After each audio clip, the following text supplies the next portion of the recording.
Bonjour tout le monde, salam alaikum.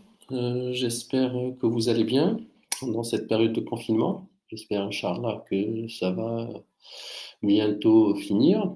J'aurais dit encore une fois tous mes chaleureuses salutations à l'ensemble éventuellement des personnes qui sont derrière cette très belle initiative, ainsi que nos chers participants que on commence un petit peu à les peaufiner, à les savoir davantage au fur et à mesure de l'avancement de nos semaines et de nos cours.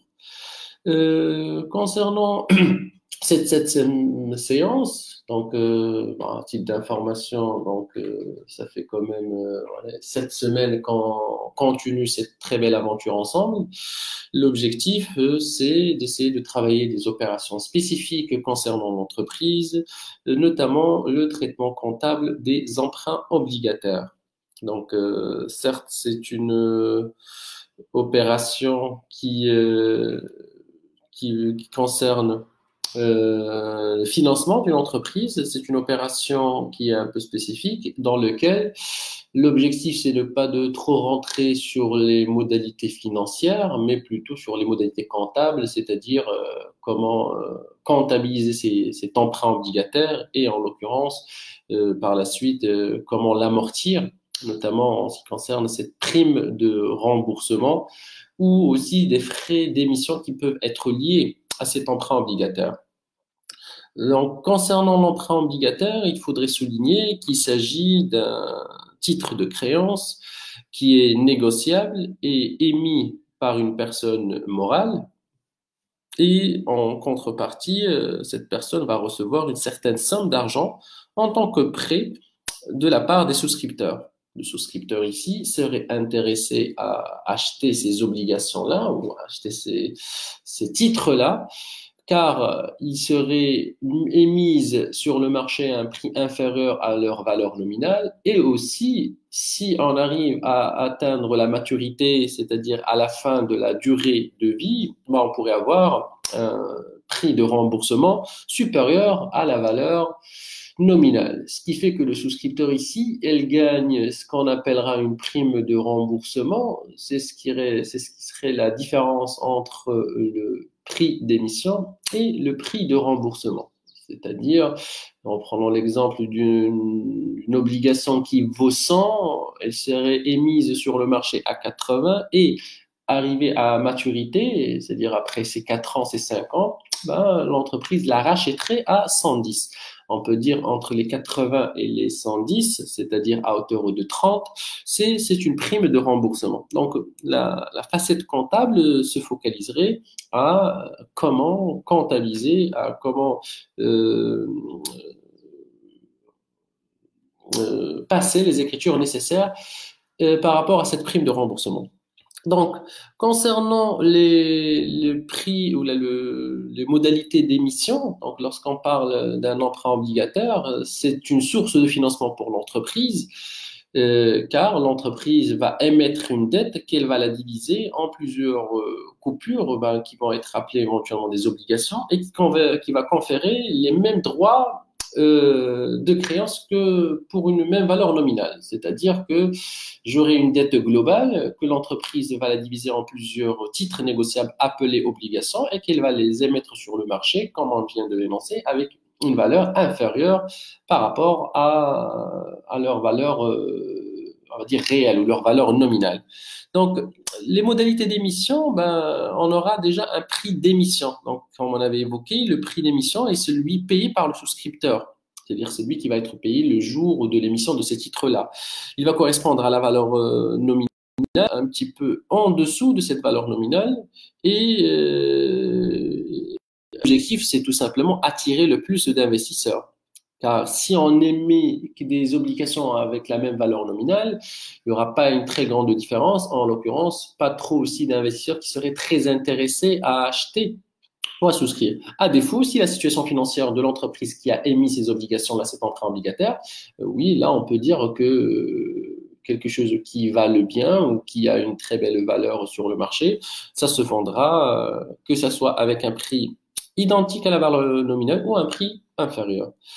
Donc, la durée de cet emprunt obligataire, la durée d'un emprunt correspond à la période qui va séparer l'émission de l'obligation jusqu'à son remboursement. Donc, logiquement, sur des emprunts obligataires, c'est des dettes de long terme. On verra que dans la comptabilité marocaine, c'est des dettes de financement, c'est du 14, et on parle éventuellement de 5 ans jusqu'à 30 ans de maturité. Donc, à la date de jouissance, c'est celle qui va être comptée qui va couvrir les intérêts entre ces deux périodes-là, ben, ça va nécessiter des charges pour l'entreprise et à contrario, ben, des produits pour le souscripteur. Il faudrait aussi qu'on fasse attention par rapport au taux d'intérêt nominal. Dans ce cas-là, ben, il s'agit d'un taux d'intérêt de l'emprunt fixé au moment de l'émission et il détermine le montant des intérêts annuels. C'est ce qu'on va appeler les coupons que le souscripteur ou que le porteur va recevoir au fur et à mesure. Ça dépend éventuellement des modalités, à fur et à mesure, in fine, d'amortissement constant, d'annuité constante. Donc, c'est pour cela, il faudrait qu'on fasse attention sur ces modalités de remboursement de ces emprunts obligataires. Ben, les modalités de remboursement, ben, ils vont être de trois types. Soit un remboursement in fine, c'est-à-dire que le remboursement de l'emprunt obligataire ici va intervenir en une seule fois à la date d'échéance. Bon, le paiement des intérêts, c'est-à-dire cette rémunération supplémentaire, elle se fait annuellement, il n'y a pas de souci. C'est juste que le remboursement de l'obligation en elle-même se fera in fine, c'est-à-dire à la date d'échéance de, de cet emprunt obligataire. Deuxième modalité du remboursement de cet emprunt obligataire, on peut retrouver un remboursement par des annuités constantes. Donc, le remboursement par annuité constante, dans ce cas-là, le souscripteur ou l'investisseur va recevoir une somme qui va comprendre à la fois le versement des intérêts et aussi une part du principal. Et au fil du temps, le montant de ces intérêts, ben, c'est normal, il va commencer à diminuer pour laisser part au remboursement du principal. Donc là, on est en train de faire des remboursements par annuité constante, y compris dedans une partie d'intérêt et une partie du principal. Troisième modalité du remboursement d'un emprunt obligataire, ça va être le remboursement par un amortissement constant. Ça veut dire que chaque année, le principal est remboursé selon un montant identique. Donc là, on ne parle pas d'une annuité, mais surtout c'est le principal qui est constant. Il faudrait souligner aussi les avantages de l'emprunt obligataire. Donc, le principal avantage pour qu'une entreprise, pas pour qu'une entreprise émet, parce que des fois, elle n'a pas trop le choix, parce qu'elle aura besoin d'une source de financement externe, mais surtout pour le souscripteur, c'est que ça lui permet d'avoir un certain revenu régulier. Donc, l'émetteur, ici, paiera des coupons sur la base d'un échéancier qui était établi au départ, et le prix de remboursement serait connu à l'émission et ne changerait pas tout au long de la vie de l'obligation. Donc, ça permet une certaine stabilité en matière du décaissement pour l'entreprise et aussi de rentrée et d'augmentation de trésorerie pour le souscripteur. Euh, les inconvénients qu'on peut souligner par rapport à un emprunt obligataire, c'est que cette obligation en question, elle est moins liquide que les actions. C'est-à-dire les obligations sont plus ou moins un peu difficiles à vendre, donc elles peuvent voir leur valeur du coup s'amoindrir en cas d'une remontée de taux d'intérêt ou d'une dégradation de la notation ou de la situation financière de l'emprunteur. Donc, par ailleurs aussi, les obligations émises par des sociétés qui représentent un risque de défaut, bah, si les sociétés n'est plus en mesure de rembourser cette dette, le créancier va perdre la totalité de son investissement. Euh, Parce que bah, la personne qui devrait s'engager à la reprendre, arriver à cette échéance-là, à cette maturité, bah, n'y est plus. En l'occurrence, on ne peut pas recevoir la rémunération financière qui va avec. Donc, concernant l'émission, lorsqu'on va émettre cet emprunt obligataire en question, on va essayer d'établir 5 éléments. Ces 5 éléments, ben, ils vont être en nombre de le prix d'émission. Et qu'on avait dit, c'est un prix d'émission qui devrait être plus ou moins inférieur à la valeur nominale afin qu'on puisse attirer davantage les investisseurs, la durée ou la maturité en question, cette durée-là qui va être logiquement sur du long terme. Le taux d'intérêt servi, c'est ce qui va nous permettre de quantifier la charge pour l'entreprise et aussi le produit pour le souscripteur, c'est quel est mon rendement régulier que je pourrais recevoir si je reste bien sûr tout au long de cette maturité-là ou cette durée-là, et en l'occurrence les modalités de remboursement, c'est ce qu'on vient d'évoquer, ainsi que les garanties de l'émission. Donc les modalités de remboursement, c'est ce qu'on vient d'évoquer, c'est-à-dire ces trois types de modalités de remboursement, que ça soit in fine, à la fin de la durée du contrat, ou par annuité constante, ou par amortissement constant. On va pas trop rentrer dans le détail, mais il faudrait aussi le souligner. Des fois, pour rendre cet emprunt obligataire plus attractif, on pourrait, on va dire, le combiner avec ce qu'on va appeler des titres hybrides. Bon, leur gestion, certes, est un petit peu délicate par rapport à un traitement normal d'une obligation, mais des fois, on pourrait émettre un emprunt obligataire, maintenant, avec des obligations qui vont être convertibles. Normalement, on va se retrouver avec des OBSO, des OBSA, mais on peut retrouver des obligations convertibles en actions ou des obligations remboursables en actions et non pas pécuniairement parlant. Donc ici, le prix de remboursement ne serait pas une augmentation de trésorerie, mais ça serait un échange entre l'obligation souscrite initialement et l'action, et des OBSO ou des OBSA, c'est-à-dire des obligations avant de souscription, soit d'obligations ou avant de souscription d'actions. Donc, tous ces éléments-là, ils peuvent rentrer à peaufiner davantage un emprunt obligataire. Il faudrait juste que ce soit mentionné au début du contrat afin que le souscripteur il sait à l'échéance sur quoi il s'engagerait. Donc, concernant maintenant l'émission de l'emprunt obligataire, ils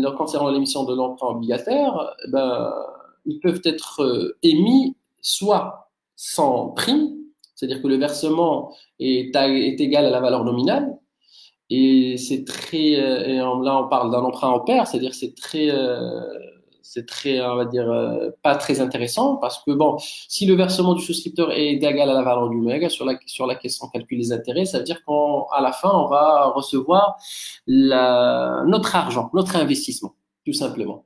C'est ce que j'avais dit, c'est-à-dire que je vais émettre quelque chose qui vaut 100 à 80 et je m'engagerai à la reprendre à sa valeur nominale. Mais le plus souvent, ce qui peut être aussi intéressant pour les souscripteurs, c'est d'avoir un emprunt avec une certaine prime. Et c'est une prime d'émission qu'on avait dit, c'est-à-dire c'est le montant qui va être versé au prix d'émission qui serait inférieur à la valeur nominale, et aussi la valeur de remboursement qui va être supérieure à la valeur nominale. C'est-à-dire que cette prime de remboursement, c'est notre cas de tout à l'heure, une obligation qui vaut 100, je la mets sur le marché à 90, et si tu restes avec moi 5 ans, je te la récupère à 110. Je peux dire que là, c'est une prime de remboursement, et cette prime de remboursement, elle s'élèverait à 20, c'est-à-dire la différence entre les 110 et les 90. Le remboursement, il peut être selon les modalités qu'on avait dit, soit éventuellement par annuité ou par amortissement, soit par in fine. Maintenant, après avoir évoqué l'ensemble des facettes ou des éléments d'une mise en place d'un emprunt obligataire, on devrait s'attarder plus ou moins à la comptabilisation. Donc, cette comptabilisation-là qui pourrait changer aussi selon les modalités prévues soit selon la démarche de la comptabilité approfondie marocaine, soit à défaut selon la comptabilité aussi internationale. Il y a éventuellement des traitements spécifiques par rapport à ce référentiel-là. Donc, l'obligation qu'on avait évoquée qui est dite au pair, c'est quand le prix d'émission est égal à la valeur nominale. Par contre, de façon générale, on se retrouve toujours avec des obligations, avec des primes de remboursement. Donc, concernant le traitement comptable, la première des choses qu'il faudrait qu'on évoque concernant cette comptabilisation de cette prime de remboursement, cet emprunt obligataire, c'est la comptabilisation de la dette initiale.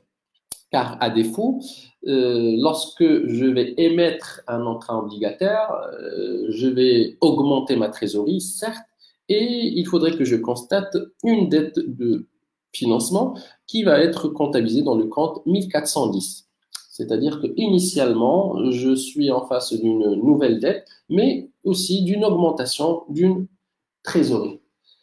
Certes, cette trésorerie-là, elle va augmenter par rapport à ce que j'ai souscrit, mais il ne faudrait pas oublier que moi, entreprise, ma dette globale, elle ne serait pas juste par rapport au montant de l'emprunt, c'est-à-dire au montant de la souscription, mais il faudrait que je y rajoute la prime de remboursement.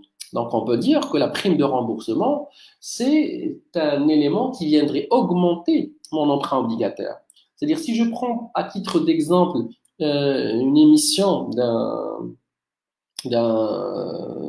emprunt à 100, mais que je les mettrai à 90, et je parlerai d'une seule obligation, par exemple, ben, mon emprunt, il va être comptabilisé initialement à 90, parce que ma trésorerie augmenterait que de ces 90. Mais par contre, je te dis, si tu restes avec moi jusqu'à la maturité de cette obligation, de cet emprunt, ben, tu vas récupérer sur ces 90, 110. Donc, je peux dire que j'ai un 20 supplémentaire. Et ce 20 supplémentaire, ce n'est rien d'autre que quoi? Ben, c'est un élément qui viendrait augmenter ma dette. Ça veut dire que, grosso modo, ma dette globale, c'est pas 90, mais c'est surtout 110. Sauf qu'en matière de comptabilité, je ne peux pas la comptabiliser d'un seul lot à 110. Je devrais mentionner une dette initiale à hauteur de 90, puis rajouter en conséquence les 20 supplémentaires. Et ces 20-là, ça ne serait rien d'autre qu'une prime de remboursement d'emprunt. Donc, cette prime de remboursement d'emprunt, ou ce qui est appelé ici dans le plan comptable général marocain de 2130, prime de remboursement des obligations, certes, ça fait partie des immobilisations en non-valeur. Donc, cette prime de remboursement d'obligations, c'est un élément qu'on devrait le constater. C'est une charge, hein, il faudrait le souligner, qui va être comptabilisée l'année N, mais normalement, c'est une charge qui dure tout au long de la durée de l'emprunt. Donc, d'où la nécessité de comment amortir cette charge-là qui s'étalera sur plusieurs exercices. Certes, c'est un 21, c'est-à-dire c'est une immobilisation non valeur, et on sait très bien que les immeubles non valeur, normalement, devraient respecter trois conditions en matière d'amortissement, c'est-à-dire du 5 ans linéaire, du sans prorata et une particularité de contrepassation automatique après la fin de leur durée de vie. Cependant, il y en aura quelques 21, c'est-à-dire quelques émotions non valeur, qui vont essayer de ressortir de cette configuration-là, ben, notamment ces primes, ces charges à répartir sur plusieurs exercices, notamment ces primes de remboursement des obligations, voire même les frais d'émission d'emprunt. Donc, on essaiera normalement de neutraliser deux comptes, notamment le 2130 ainsi que le 2125. Donc, pour le moment, concernant cette prime de remboursement des obligations, pour les amortir, normalement, on a la possibilité de les amortir selon trois méthodes. Soit celle la plus logique, ça va être les frais d'émission devraient être amortis selon la durée de l'emprunt. Donc, dans ce cas-là, on va reprendre notre emprunt et on va essayer de reprendre sa maturité, sa durée de vie, et d'amortir l'ensemble de cette prime de remboursement ainsi que tous les frais qui seront connectés par rapport à la durée de vie de l'emprunt. Deuxième configuration ou deuxième solution envisageable, c'est l'amortissement des primes et de remboursement ainsi que des fois les frais d'émission des emprunts, mais par rapport au prorata des intérêts. Et là, c'est plus ou moins la pratique qui va être plus logique à adopter en matière de comptabilité approfondie et aussi en matière du référentiel comptable international. On pourrait aussi avoir un troisième type d'amortissement qui serait par rapport à un amortissement selon le nombre d'obligations convertibles. Donc, s'il s'agit d'un emprunt obligataire avec des obligations convertibles, oui, ben, on pourrait, en l'occurrence, procéder à ce type d'amortissement. Donc, on peut dire qu'on se retrouverait avec trois types d'amortissement, des frais d'émission ainsi que des primes de remboursement, soit par rapport à la durée d'emprunt, soit par rapport au prorata des intérêts, soit aussi par rapport aux obligations convertibles. Si on prend maintenant l'amortissement, donc on avait dit cette durée-là, ben, il faudrait cet amortissement-là, ou ces trois types d'amortissement-là, ben, il faudrait préciser comment l'entreprise compte amortir. Donc, c'est-à-dire, soit, in fine, ne pas toucher le principal et procéder juste à la prime de remboursement, soit par rapport à un amortissement par des annuités constantes, soit, troisièmement, un amortissement par rapport à un amortissement constant. Donc, on va essayer de appliquer ces données-là dans un exemple concret. Donc, on essaiera de reprendre initialement la première configuration qui est l'amortissement des primes sur la durée d'emprunt. Et on essaiera aussi de faire un amortissement par rapport à un amortissement constant. Donc, si on reprend cet exemple-là qu'on a en face et on essaiera de le faire sous Excel, donc, je pense que c'est celui-là.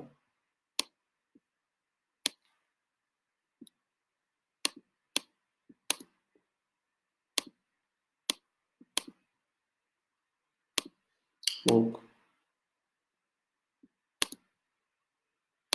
si on reprend notre Excel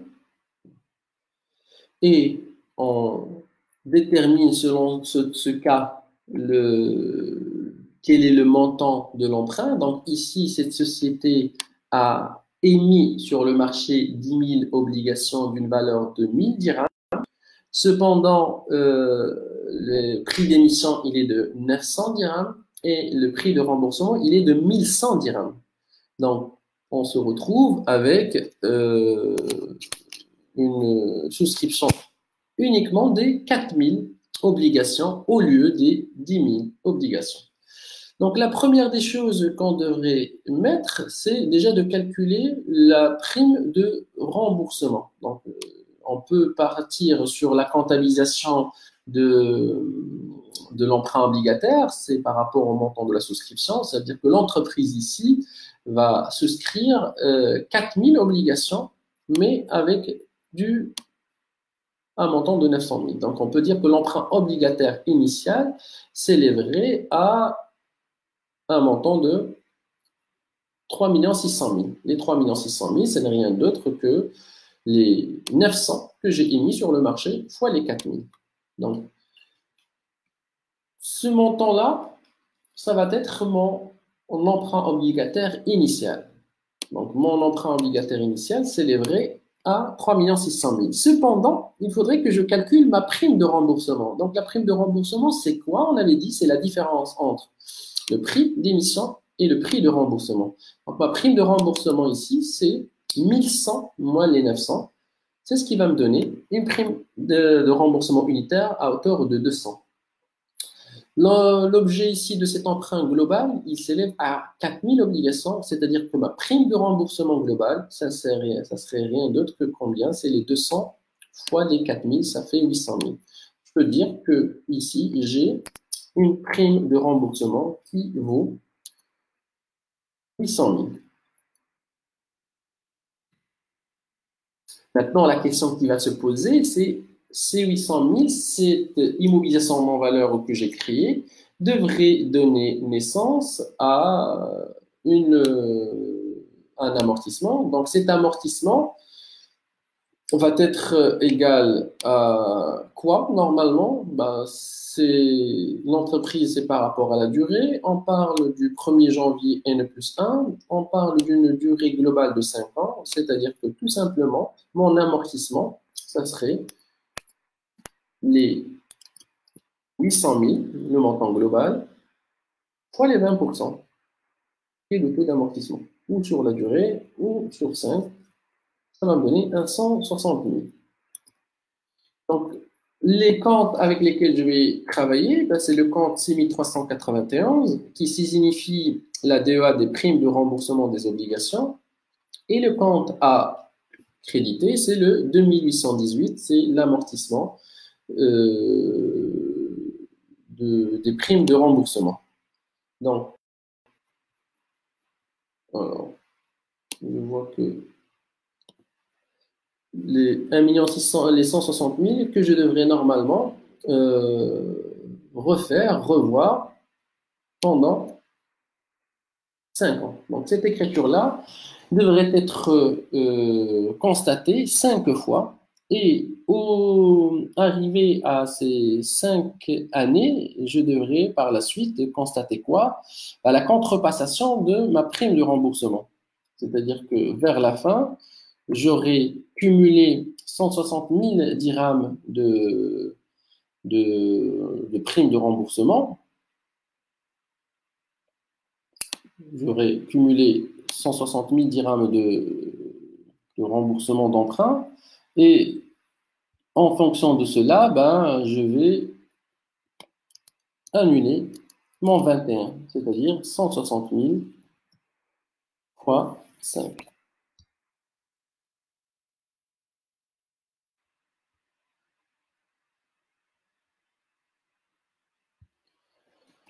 OK, 800 000, 800 000.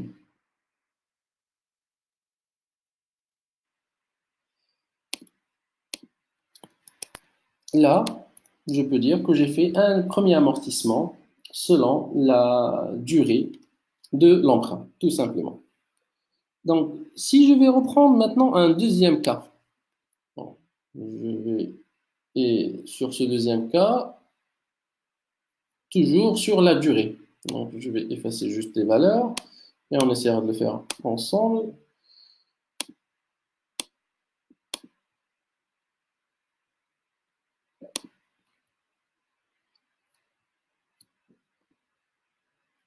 Voilà. Donc, sur ce deuxième cas que vous avez en face, on parle de la même chose. Une société émis 10 000 obligations à 1000 dirhams avec un taux de rendement à hauteur de 11,5%. Le prix d'émission ici est de 980 000 et le prix de remboursement, il est de 1030. À la clôture, c'est-à-dire le 1er janvier N+1, on a souscrit uniquement 9 900 obligations. Cependant, sur ces 9 900 obligations, la banque va nous prélever une commission qui va être égale à 1%. Donc, toujours la même chose, la même démarche, on va commencer à calculer notre prime de remboursement. La prime de remboursement, on avait dit, c'est la différence entre le prix de remboursement et le prix d'émission. Dans notre cas ici, il serait de 1030 moins 980. C'est ce qui va donner 1,50. 50 dirhams par obligation, fois le nombre des obligations souscrites totalement, c'est-à-dire les 9 900, ça va nous donner un montant global de 495 000. Alors, 495 000, c'est le montant de la prime de remboursement. La prime d'émission, on avait dit, ça peut être c'est la différence entre la valeur nominale et le prix d'émission. Donc ici, on est sur du 20, unitairement parlant. Et là, c'est tout simplement la multiplication par le nombre d'obligations souscrites. Il faudrait que je rajoute un autre élément ici, c'est les frais d'émission. Donc, suite à cette souscription-là, la banque va me prélever 1%. Cette banque-là va me prélever 1% sur quoi? Sur le montant souscrit. Dans cette opération-là, j'ai souscrit combien d'obligations? 9 900. Sur ces 9 900 que j'ai souscrits, ben, je l'ai payé à combien? À 980. Donc, je peux dire que le montant global à la souscription, ce n'était rien d'autre que quoi? Que les 980 fois les 9 900. La banque, elle me dit, pour qu'elle puisse finaliser cette opération-là, ben, on est sur une commission qui a été calculée selon l'énoncé à 1% des sommes. Donc, 1% de ce montant-là, ça fait 97 020. Donc, qu'est-ce que je peux constater? Normalement, mon emprunt obligataire ici, il ne s'augmenterait pas que d'un seul élément qui était, comme tout à l'heure, la prime de remboursement, mais aussi par rapport à des frais. Donc, initialement ici, j'ai un emprunt obligataire initial de combien? C'est les 980 fois le nombre d'obligations souscrites, c'est-à-dire j'ai 9 702 000. Ça, c'est mon emprunt initial. Cet emprunt-là viendrait être augmenté une deuxième fois par rapport à quoi? Par rapport à ma prime de remboursement, que je l'ai calculé ici, qui s'élève à 495 000. Donc, déjà, on n'est plus sur un emprunt initial de 9 702 000, mais on a rajouté sur les 9 702 000, 495 000. Ce n'est pas aussi la dernière chose, il faudrait que je l'augmente davantage avec quoi? Avec des frais d'émission d'emprunt, que je les passerai initialement en tant que charge, en tant que service bancaire, mais il faudrait que je les contrepasse cette fois-ci en tant que frais d'émission d'emprunt. Donc mes frais d'émission d'emprunt, ils s'élèveraient à 97 020. C'est-à-dire les 97 020, c'est les 1% tels qui étaient édictés dans l'énoncé par rapport au montant global du montant souscrit. Pour le moment, on a déterminé combien d'immobiliers en valeur, d'après vous. Bon, normalement, il y en a deux. La première, c'est quoi? La première immobilisation en valeur, c'est la prime de remboursement. Et la deuxième immobilisation en valeur, c'est les frais d'émission. Donc, on se retrouve avec deux immobilisations en valeur, d'où l'intérêt, d'où l'obligation de les amortir. Donc, toujours ici, l'entreprise a décidé de les amortir selon la durée. Donc, si on va les amortir selon la durée, il faudrait qu'on revoie quelle est la maturité de cette obligation. On se retrouve avec du 5 ans. Donc, tout simplement, on va passer chaque année deux amortissements cette fois-ci, non pas qu'un seul. Donc, le premier amortissement, ça serait par rapport à l'amortissement de la prime. C'est-à-dire, ça serait qu'est-ce que c'est 99 000? Ce n'est rien d'autre que les 495 000 sur 5. Donc, chaque année, on aura cet amortissement-là de 99 000 que normalement, on devrait refaire cette écriture-là pendant 5 ans. On a à peine amorti la prime de remboursement. Il ne faut pas oublier qu'on devrait aussi amortir une deuxième immobilisation en valeur qui est le 2125, c'est-à-dire les frais d'émission d'emprunt. Ces comptes-là de 21-25 va être amorti avec un autre compte qui va être le 61-81, c'est-à-dire c'est une dotation d'exploitation aux amortissements des immobilisations en valeur. Et on aura un compte spécifique qui est le 28 125, qui signifie l'amortissement des frais d'émission des emprunts. Et comment on va retrouver ce montant de 19 404? C'est tout simplement le montant global de mes frais, mon 21, sur la durée, parce que l'entreprise ici a décidé d'amortir sur la durée, sur 5, c'est ce qui va me donner les 19 404.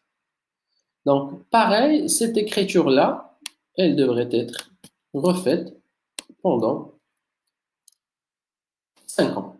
Chaque année, on est en train d'amortir, que ce soit la prime de remboursement d'obligation ou aussi les frais d'émission d'emprunt. Une fois finalisé leur amortissement, il faudrait qu'on passe à leur contrepassation. Ça veut dire quoi? On a cumulé 5 années de 99 000, donc on devrait annuler cette immobilisation en valeur qui n'est rien d'autre que la prime de remboursement, le 2130, mais ce n'est pas la dernière écriture, il faudrait aussi qu'on annule la deuxième immobilisation en valeur qui est les frais d'émission d'emprunt avec le montant global. Donc là, on a vu un amortissement d'un traitement comptable d'un emprunt obligataire, que ça soit juste la prime de remboursement ou que ça soit juste aussi des fois la prime de remboursement plus les frais d'émission d'emprunt avec la première modalité qui était un amortissement selon la durée. La deuxième configuration envisageable, c'est un amortissement cette fois-ci par rapport au prorata des intérêts. Donc, si, je reprends les données et après, on va les passer pour qu'on puisse les remplir. De façon globale. Alors.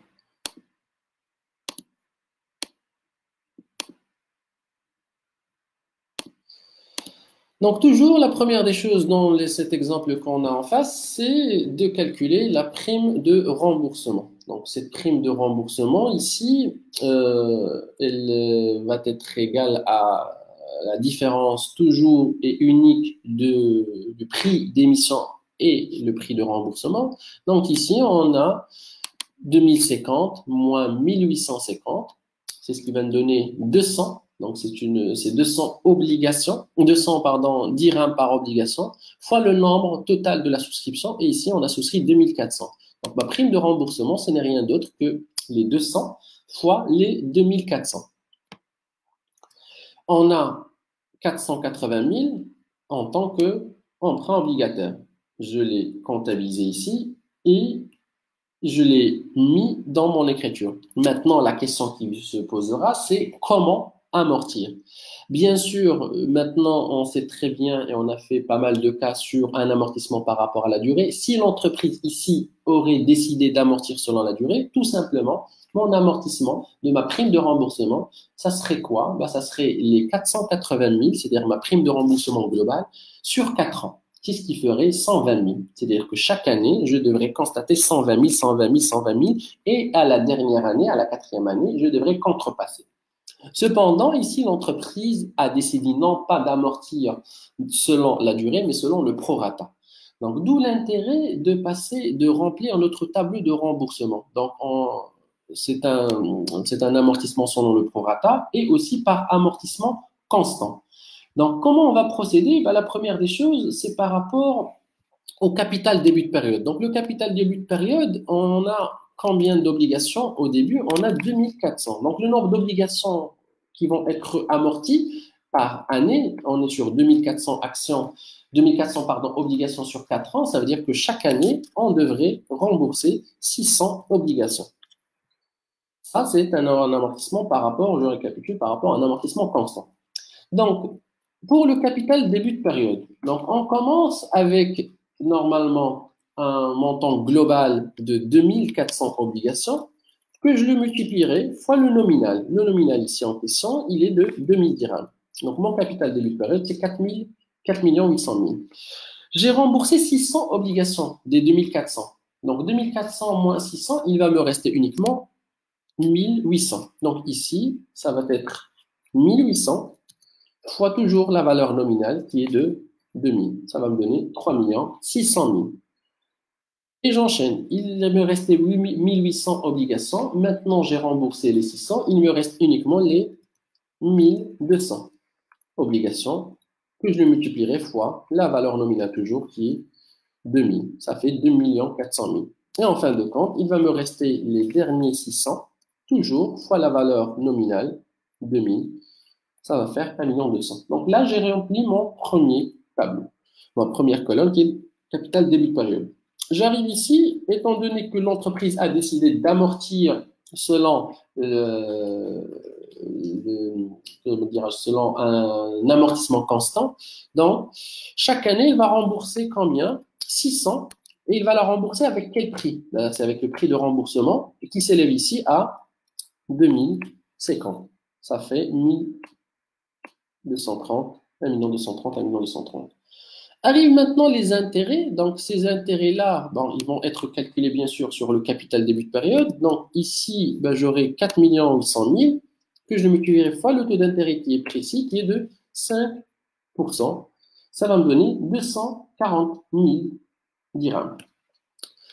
Pour l'année suivante, ça serait tout simplement toujours le capital début de période fois le taux d'intérêt qui est de 5%, 180 000 dirhams.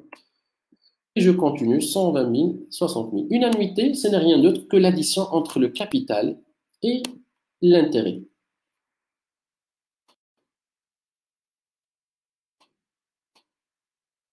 Ça donnerait 1 470 000, 1 410 000, 1 350 000 et 1 290 000.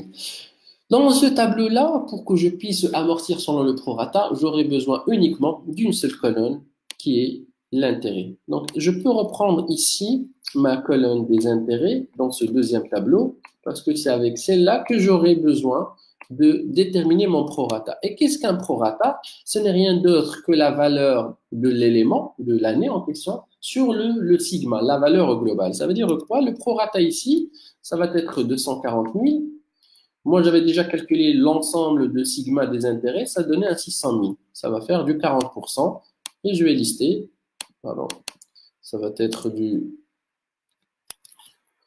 30%, du 20%, et en fin de compte, du 10%. Bien sûr, l'ensemble de sigma de ce prorata-là, il va être égal à 100%. Sauf que là, je suis sur une répartition qui n'est pas linéaire. C'est-à-dire ce 100%, je ne l'ai pas retrouvé comme tout à l'heure, 25%, 25%, 25%, mais c'est en fonction du prorata des intérêts. C'est tout à fait normal.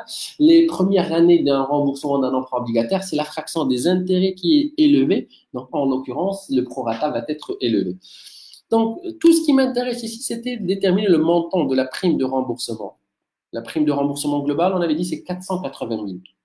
Si je devrais être sur un amortissement par rapport à, comment dirais-je, à la durée, on avait dit que ça allait donner tout simplement un montant de 120 000. 480 000 sur 4, ça donnait 120 000. Ici, ça va être inverse. Pourquoi? Parce que je vais comment calculer? Ben, ça serait mes 480 000 fois le prorata, qui s'élève ici à 40%. Donc, je sais que la première année, j'ai un amortissement de 192 000 et non pas de 120 000. La deuxième année, j'ai un amortissement de 144 000 et la troisième, 86 000 et la dernière, 48 000. Bien sûr, le sigma de mon amortissement, ça serait 480 000. Sauf que, comme je viens de le dire, ces 480 000, ça ne va pas être listé, ça ne va pas être éventuellement déterminé de façon linéaire. 120 000, 120 000, 120 000, mais à défaut, ben, en fonction du prorata. Les écritures comptables ici ne changeraient pas, donc on serait toujours à constater des amortissements, sauf que voilà, les valeurs ils vont changer. Donc ici, j'ai passé un amortissement initial de 192 000. La deuxième année, donc les mêmes écritures, mais la valeur qui va changer à 144 000. Le troisième exercice, on est sur du 96 000. Le quatrième exercice, 48 000. Une fois qu'on a passé les écritures des amortissements des 4 années, parce que la durée ici de notre emprunt est 4 ans, il ne faut pas oublier la dernière écriture qui est toujours la contrepassation de notre emprunt obligataire. Donc la contrepassation, ici, ben, on va tout simplement tous les 2813, c'est-à-dire les comptes d'amortissement qui étaient à la base crédités, vont être annulés en les débitant et le compte de notre immeuble en valeur que j'ai créé le jour de la souscription, ben, il faudrait que je l'annule à la fin de cet emprunt obligataire, avec bien sûr la valeur globale qui s'élève à 480 000. La même chose, pour aller plus vite, parce que faute de temps, la même chose, on pourrait mettre cette fois-ci un amortissement comme on avait fait pour le premier cas, c'est-à-dire un amortissement selon le prorata des deux éléments, c'est-à-dire y compris la prime de remboursement ainsi que les frais d'émission.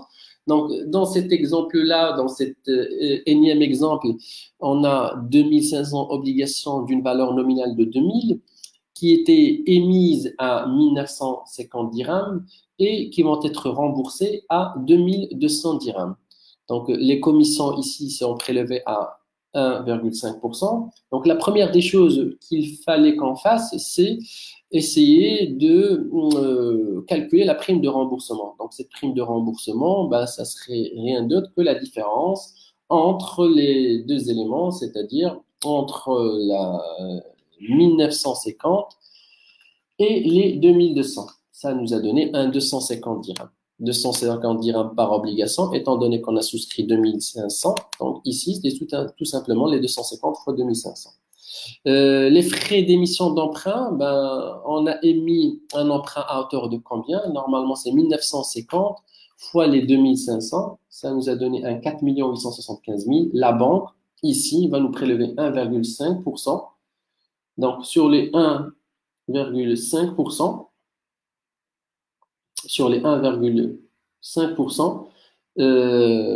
c'est un montant global de 73 125. Donc, c'est 73 125. C'est ce que je devrais amortir aussi par rapport au prorata. Donc, concernant la démarche, bah, c'est toujours la même démarche, c'est-à-dire on est sur 2500 obligations, on est sur 5 ans, c'est-à-dire que chaque année, on est sur du 500, 500, 500. Le capital début de période, c'est toujours le capital initial fois le nominal, c'est-à-dire les 5 millions ici, ce n'est rien d'autre que quoi que le 2500 fois les 2000. La deuxième année, il n'y en a plus 2500, mais uniquement 2000, obligation fois 2000 dirhams. Par la suite, c'est 1500, donc ça, c'est notre capital début de période.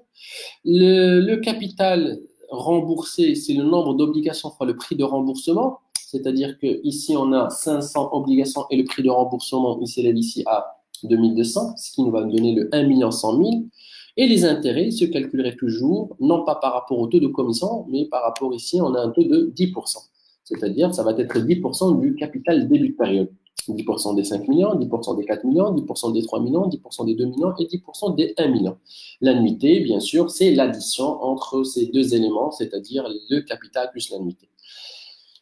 Ce qui nous intéresse dans ce tableau-là, comme on avait évoqué, c'est uniquement la colonne des intérêts. Donc, le prorata, c'est quoi? C'est la donnée, l'intérêt de n sur le sigma. Donc, le prorata de l'intérêt de l'année n, c'est 500 000 et sur le 1 500 000. Donc, ce qui va me donner un montant de 33%.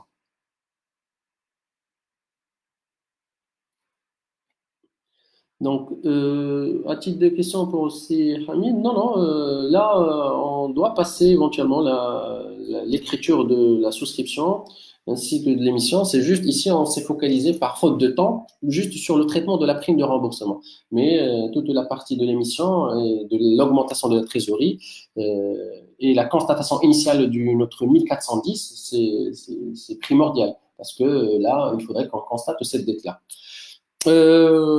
On a comptabilisé nos différentes prorata. Ces prorata-là, ils vont nous servir pour le calcul de l'amortissement. Donc, pareil. Le sigma de l'amortissement, donc pareil, hein, on est sur un amortissement de 5 ans. Si, dans cet exemple-là, l'entreprise aurait décidé d'amortir selon la durée, ça serait tout simplement 625 000 sur 5, c'est-à-dire 125 000. À défaut, ici, on n'aura pas un amortissement linéaire de 125 000, mais ce sont des amortissements qui sont en fonction du prorata, donc du 208 333, par la suite 166 000, par la suite 125 000, en dessous 83 000 et 41 000, c'est-à-dire les données qui figurent dans notre tableau de remboursement. Notre dernière écriture qu'il ne faudrait pas oublier, c'est la contrepassation de notre prime de remboursement global, qui s'élève à 625 000.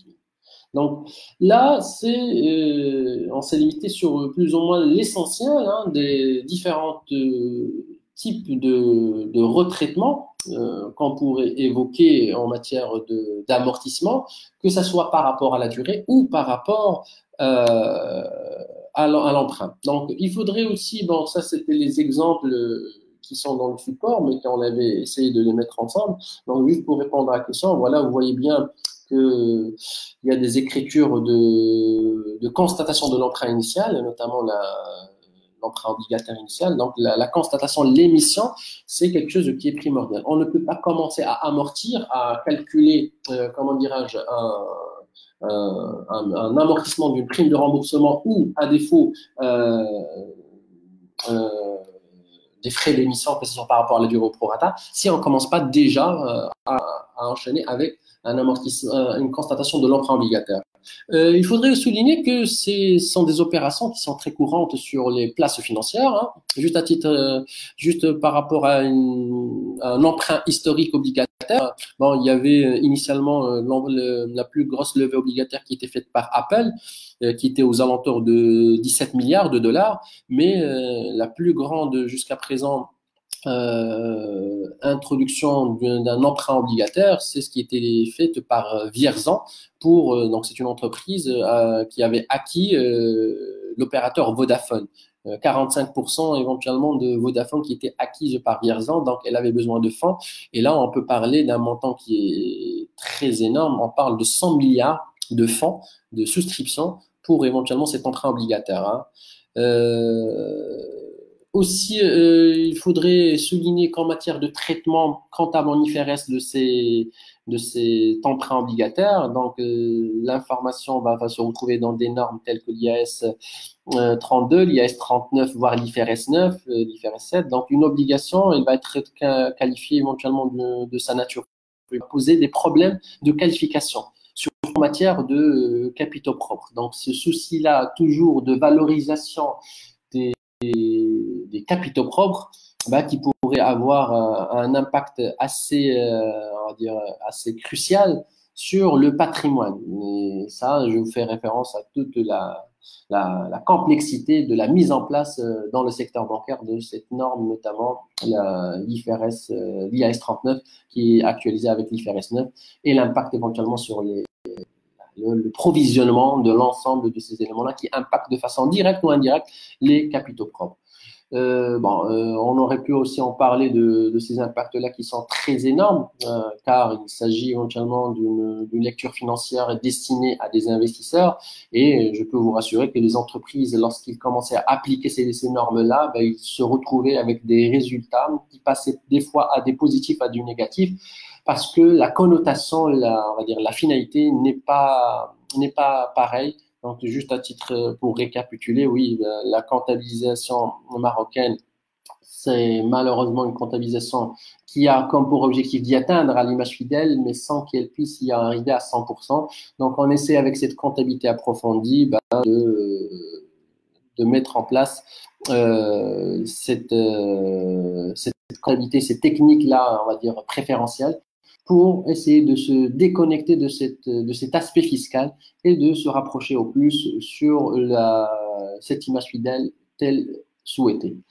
Donc, on arrive à notre fin de temps qui nous a été alloué. Donc, peut-être pour l'amortissement des primes, oui, si vous dire. Donc, l'amortissement des primes, peut-être aussi. Donc, ça dépend, c'est l'accessoire qui suit le principal.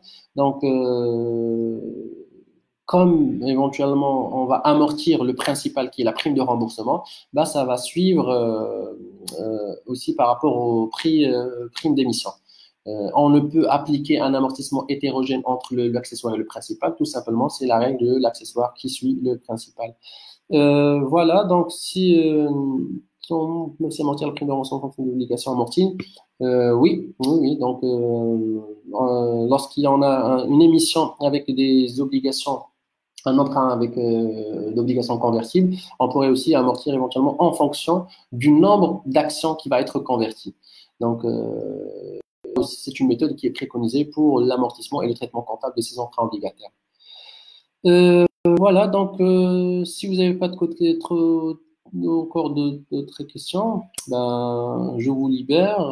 Je tiens à vous saluer votre interactivité et votre sérieux à être présent avec nous encore et encore tout au long de ces séances-là. Merci pour l'initiative préalable qui nous a permis éventuellement de partager ces connaissances par rapport au grand public. Un très bon mois de Ramadan pour l'ensemble des personnes qui nous suivent. Et avant de clôturer pour répondre à la dernière question, la différence entre frais d'émission et prime de remboursement. La prime de remboursement, c'est, comme on avait dit, la différence entre le prix d'émission et le prix de remboursement. C'est plus ou moins l'attrait qui va intéresser le souscripteur à prendre telle ou telle obligation. La prime de remboursement, il y a quelque chose qui vaut 100, je les mets sur le marché à 80 et si tu restes avec moi 5 ans, 10 ans, je te la rachète à 200, maintenant. Donc, ce qui fait que la prime de remboursement, c'est cette différence-là entre le prix d'émission et le prix de remboursement. Bien sûr, la valeur nominale ici, elle est au milieu. Par contre, c'est-à-dire les frais d'émission, ce sont tous les frais qui vont être activés lors de l'émission de cet emprunt.